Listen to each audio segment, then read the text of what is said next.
ang mga assets ng Philippine Navy's Littoral Combat Force nagpakitang gilas sa isang military exercise.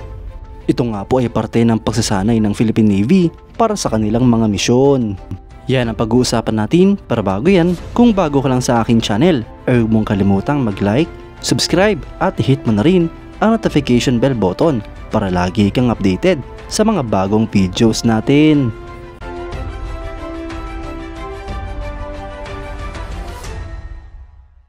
Halos lahat nga po ng major assets ng Philippine Navy's Littoral Combat Force, ang Alvarez Class, Acero Class, Andrada Class at MPAC Mark I ay nagsama-sama nga po sa isang exercise sa Basilan.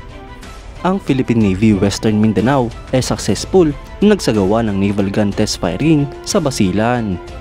Ang mga vessels nga po ng Philippine Navy mula sa Naval Task Force 61 Naval Forces Western Mindanao ay successful na nag-conduct ng joint third quarter naval gun test firing at capability demo sa vicinity ng Dasalan Island sa Basilan noong September 23, 2023. Ang joint exercise nga pong ito mga idol ay nilawakan ng iba't ibang mga floating assets tulad ng BRP General Mariano Alvarez, BRP Nestor Acero, BRP Domingo Delwana, BRP Florencio Inigo at ang First Boat Attack Divisions BA-485 at BA-487.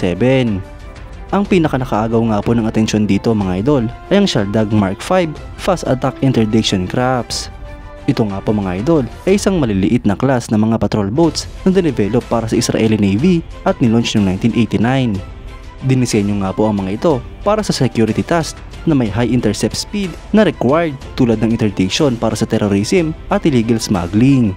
Ang salient feature nga po nito mga idol ay high speed sa rough seas, magandang seakeeping at outstanding na maneuverability.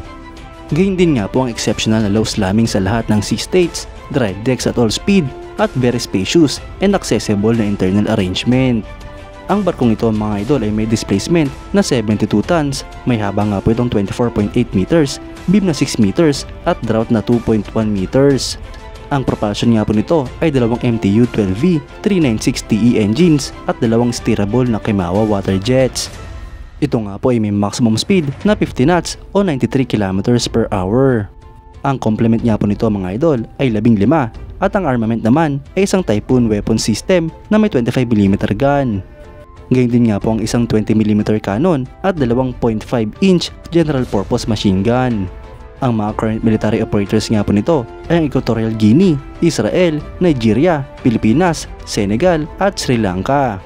Habang law enforcement agencies operator naman ang Argentina, Azerbaijan, Cyprus at Romania.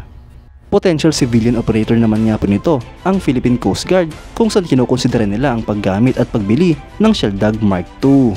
Mga idol, maganda nga po at nagsasanay ang Philippine Navy sa paggamit ng kanilang mga floating assets ng magkakasama. Isang patunay lamang ito mga idol na merong plano at nagkakaisa ang Philippine Navy sa kanilang mga misyon. Magagamit nga po nila ang mga training na ito sa kanilang mga misyon sa hinaharap. Lalo pat magagamit ito sa pagpapatrolya sa ating mga teritoryo, lalo na sa West Philippine Sea. Ngunit ang mga floating assets na ito mga idol ay maliliit lamang at kukunti lamang ang bilang. Kaya't sa tulong ng modernization program ay inaasahan nga po ng mga Pilipino na magkakaroon ng mas malalaki at mas capable na barko ang ating bansa. Dapat pa nga pong dagdagan ang mga patrol vessels at mga combat vessels ng Philippine Navy. At nang sa ganon mga idol ay mas maging capable at maboost ang capabilities ng ating bansa. Malaking bagay nga po ito mga idol lalo pat umiinit na ang tensyon sa West Philippine Sea. At hindi nga po papayag ang mga Pilipino na mabubuli tayo sa sarili nating bansa. Kaya't sana mga idol ay magkaroon pa ng mga acquisition project para sa mga mas malalakas at mas malalaking barko para sa Philippine Navy. Gayun din nga po upang mas dumami pa ang mga floating assets ng ating bansa. Kayo mga idol, anong masasabi nyo? Comment down below for your thoughts and opinions. At yan nga lang po ang pag-uusapan natin ngayon mga idol. Maraming salamat sa panonood. Huwag nyo rin kalimutang mag-like at subscribe bilang suporta sa ating channel. Mabuhay kayo mga idol!